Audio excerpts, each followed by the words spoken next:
Greetings and salutations. Welcome to another episode of The Emerging Composer.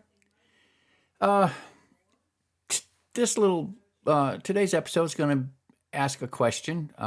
The question is, why did I do it? Nothing illegal, mind you, nothing illegal. But about 7 years ago in 2016, I stood on stage to receive my master's degree in fine arts from Vermont College of Fine Arts. And I was 60 years old. Oh my goodness, I'm 67 now, so that was 7 years ago. Why in the world would a man who was 60 still be pursuing a master's degree when you're at the end, closer to the end of your life than you are at the beginning, right?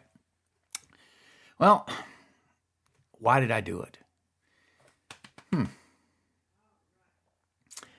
Well, I remember that moment when I got my degree. It was a time of reflection.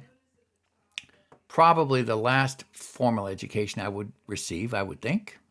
I think I'll stick to that. After all, I was 60 years old at the time, at a time when retirement is considered the norm, not going back to school. So why did I go back to school to get a grad degree at the age of 58, finishing at 60? There are two reasons that come to mind readily, and one more reason perhaps, which has become the most overriding reason of all. The first reason for me was simple. I was intrigued. I'm primarily self-taught as a musician, aside from a 6-month stay at the Armed Forces School of Music. Do I actually know enough to get into a program like this? Seriously, I had my doubts. The second reason was akin to the first. Where do I actually fit in the musical food chain? I've been a big fish in a series of small ponds my entire life. What would happen when I got into a bigger pond? Could I hang with the cats in Vermont? I mean, there were musicians coming from Berkeley. There were musicians coming from New York and Boston.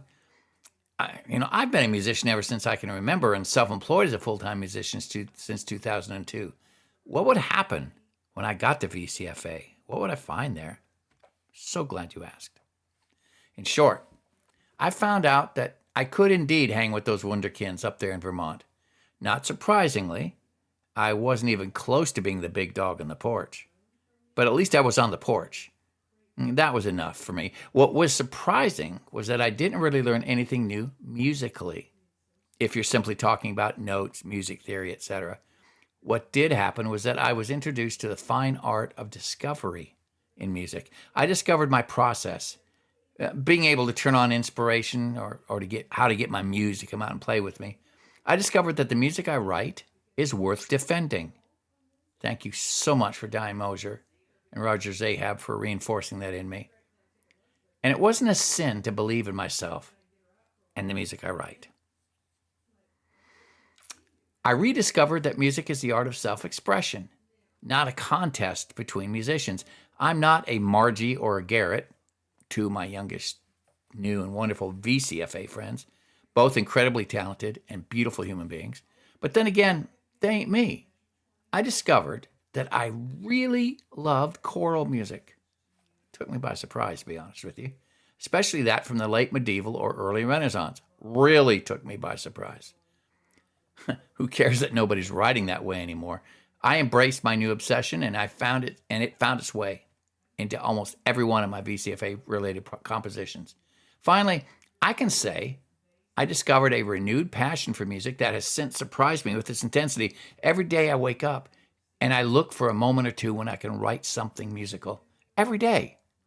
For the last 7 years since graduating, I have several projects in the wings right now that I can't wait to get started on. Now, when I was first writing this, the projects I was working on, in that year, it's about 7 years ago, um, I had written music for 2 dance school programs, a short film, along with the odd string quartet or two, and an experiment with writing hymns. So now we come to the overriding reason for my attending VCFA, and what's probably the waning years of my musical career. It's a simple reason. Perhaps it's the most profound reason. I love music. I love all things music. After 50 plus years as a musician, I love music. And in the end, that's still what drives me. I love nothing more than to sit down in front of a blank piece of paper and ask that piece of paper, I wonder what's going to pop off the score now? What's going to happen now? Being immersed in an environment where everyone around you gets you, where everyone around you loves music at least as much as you do, that is an experience worth chasing down. So there you have it, VCFA. Me, why? Someone asked me since I graduated, do you regret not doing it sooner? This is a great question. And I thought briefly and responded, no, VCFA came at just the right time. It's the perfect capstone for my career in music. You see, being an elder citizen had really prepared me for the diversity I found in this school. Having a half-century of music experience under my belt prior to VCFA gave me a musical context that allowed me to truly enjoy my stay there. I'm under no illusion that I'll be the next Mozart or Bach. I don't even believe that I will be discovered and become the next great thing in scoring movies. But what will I be? I will be a lover of all things music. I will write music. I will play music. I will sing music right up until the time God takes me home. It's good to be me. This is Mr. G, and I'm out of here. Have a great day. Bye-bye.